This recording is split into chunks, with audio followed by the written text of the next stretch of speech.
The power of language is something we're very much Hmm. into these days, and I believe will continue to be. For a while. Yeah. And we also love paying very close attention to the words that we use, how we use them, but also dissecting language and the specific words and breaking specific words up. Hmm. I think we were presented with disease, dis dash ease years ago. I Yeah. can't remember if it was Paul Chek or Peter Crone or someone, but describing how disease is your body's way of being incoherent. Dis-ease. Yeah. It's not in a flow of ease. Just It's reacting disordered. to Yes. the lack of ease. Yes. And then once that happened, we began seeing and hearing other words that were Hmm. dissected like this. And I remember remember Yeah. is another one. Re-member. It's putting the members of ourselves back together, all of the parts to become Hmm. whole again, reintegrate them into the oneness of who we are. And you blew my mind when Ooh. we had an episode that we were taping about the power of language. I don't think it came from you. I think you said it was Robert Grant, but universe, you dash in dash verse. Hmm. That's how powerful our words are. We're creating our universe through the language. You have to go a little bit deeper than language because language is vibration and there's a frequency to that. It's everything is everything, it's all interconnected.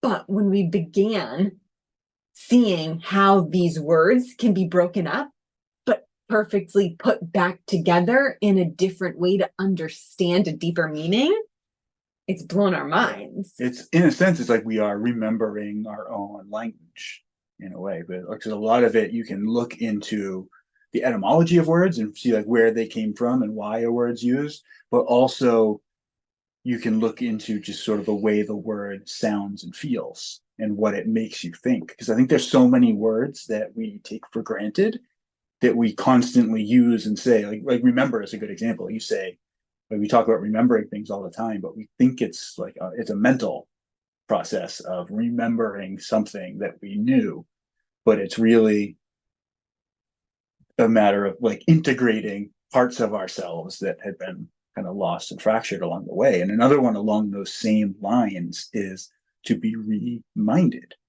And this is one that it's a word I for sure like took for granted for so long and would say it all the time, never thinking about it as, oh, it's, it's a little reminder. And then realizing how powerful the act of being reminded is, which I want to get into, um, really, it kind of blew my mind. And it's really like raised my awareness even more around not just language and the words I'm using, but everything in my life. Yes, I want to also give you a shout out for blowing my mind when you said reminded and then re dash minded reminded because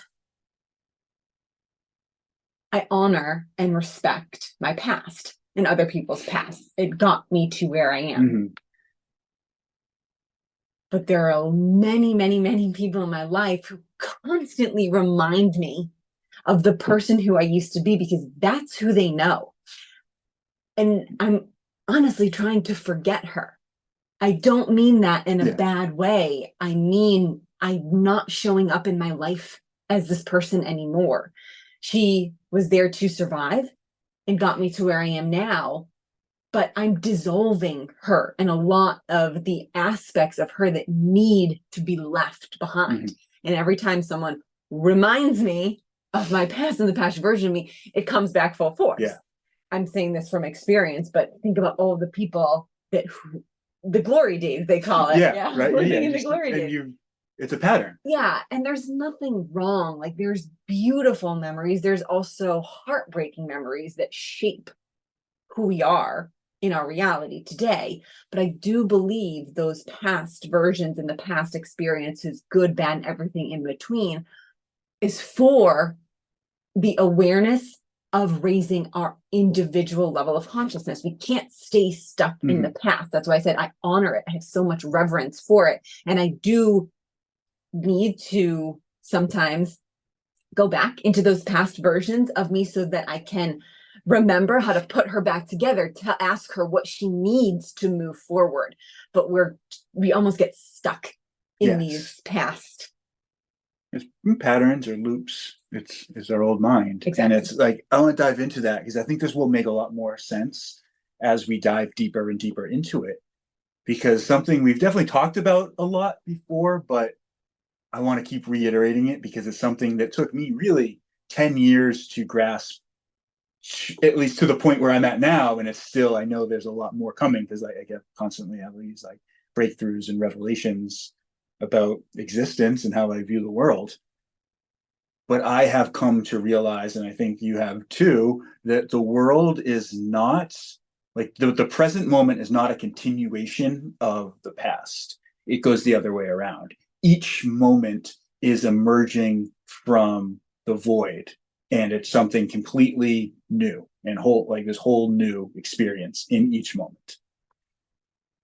The way we experience life is we perceive things through our brain. We perceive things through our senses in our brain, is probably a better way to put it. So our eyes see things, our ears hear, our nose smells, we taste, we feel, we interact with things. And the signals that we interact with hit like sensors in our brain, and we perceive them as a 3D reality that we're interacting. And in each moment, we are creating our reality based on our sensory perceptions and the processes of our mind. So we have our brain, which is like the physical aspect of our body that is basically an antenna, and it is a sensor of all these senses that are coming in. And it's where we're doing the perception.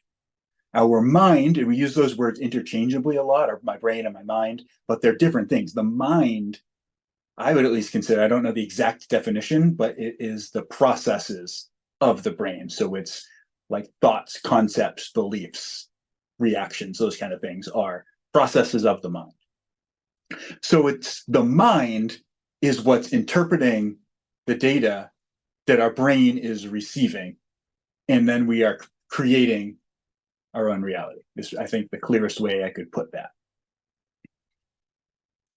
But before I say but, we have the ability in each moment to create any reality, or to at least to align with any reality that based on our level of vibration, our level of consciousness. That gets really hard when we are constantly reminded of our past. So the way I see it, we perceive time to be a linear continuation of what we just experienced, because that's the easiest thing for our mind to recreate, which is another great use of words. Like if you think we have the opportunity to create our reality in each moment, and what we tend to do is just recreate the last moment. So we're constantly repeating this cycle of being reminded. So let's just say waking up in the morning is a great opportunity to create any reality that you want. And we get out of bed and we immediately feel like we felt the day before. We look around and we see all the same things. We feel the same things, and we feel something in our body, some knee pain or something that reminds us of who we were yesterday.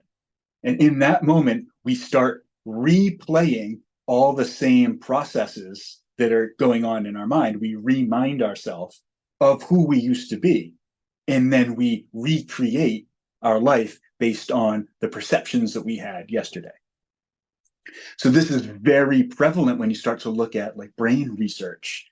And we realize that 95% of our thoughts are the exact same thoughts that we had the day before.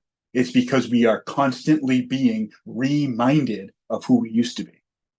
So like it's really, really hard when you're trying to transform your life and become a new version of yourself, which is what you were saying. as you've been transforming, I don't want to put words in your mouth, but as you've been transforming and changing yourself, it can be really challenging when everybody in your environment wants to constantly remind you of who you used to be. Yes, absolutely. You didn't take the words out of my mouth. I explained them before, and you beautifully said that, and I appreciate it. And like I said, I'm honoring these parts of me, but I try not to uh be reminded, and I Mm-hmm. try not to remind myself all the time. I have to create from the now Mm-hmm. moment the person who I am becoming. And that's going to change and evolve. You know, Elise right now in 2024 is going to be very different in 6 months, and 2025 and the years to come. It's a continuation, it is a journey. But I also want to just point out that it's not that I don't appreciate the past and some stories that make Mm-hmm. me really happy and of my childhood and things like that. Like I said, you always use the term transcend and include. Yes, of course, I want to bring forth, things that I do remember about Mm-hmm. myself to take forward. And also, we were having dinner last night and I was explaining a really funny story about Eddie and his little dog friend Arthur. That was a memory of Mm-hmm. mine and it was really funny. And the person that we were having dinner with hadn't heard it before. So it's not that the past isn't here to enjoy and have fun with. That's what really memories are. But when we get stuck in them, Yeah. when they're keeping us in low vibratory states, when they're not helping us elevate our consciousness, when they're just keeping us in fear and not progressing through this Yes. earth school and soul school, that's when it can get, when the brain waves are just Mm-hmm. not rewiring. Yeah, I think there's two big words here that help with this are awareness and attachment. Are you aware of what's going on, of who you are in the present moment, of what you are creating, or are you attached to a previous version of yourself, attached to your personal history? Because I think it's one thing to have like share memories, like you're saying, and it's another thing to be attached to who you were in those moments. And I think when you get attached to those moments, you get stuck in the cycles when you recognize that this is the thing that happened and it's a part of how I became who I am now, but I'm not that person. That's awareness of the situation. And I think people run into this problem when they're like attempting to manifest, or just like keep saying this, creating the life that you want, or manifest things in your life. It's really, really hard. You can sit and meditate as hard as you want and visualize the life that you want. But if you allow yourself to be reminded of who you don't want to be, as soon as you open your mind and then your meditation, then you're stuck. You're right back into that pattern, and you're not going to be able to manifest a new reality because you're stuck in the patterns of the old one. Yes, absolutely. You put that very well. And I'm really glad you used those two words, awareness and Mm-hmm. attachment, because it's such a really great way to observe how you're being in each moment, in each interaction, each situation as your days, Mm-hmm. weeks, and months progress. Becoming aware is what it's all about. Yeah. Yeah, I think it's really important to focus on being as aware as you possibly can in each moment. Because if not, then we end up kind of stuck in our subconscious mind that's just going through, it's on autopilot and it's just repeating the same patterns over and over again. That's karma. We get stuck in karma when we are not aware and present. We're reminded. Yes.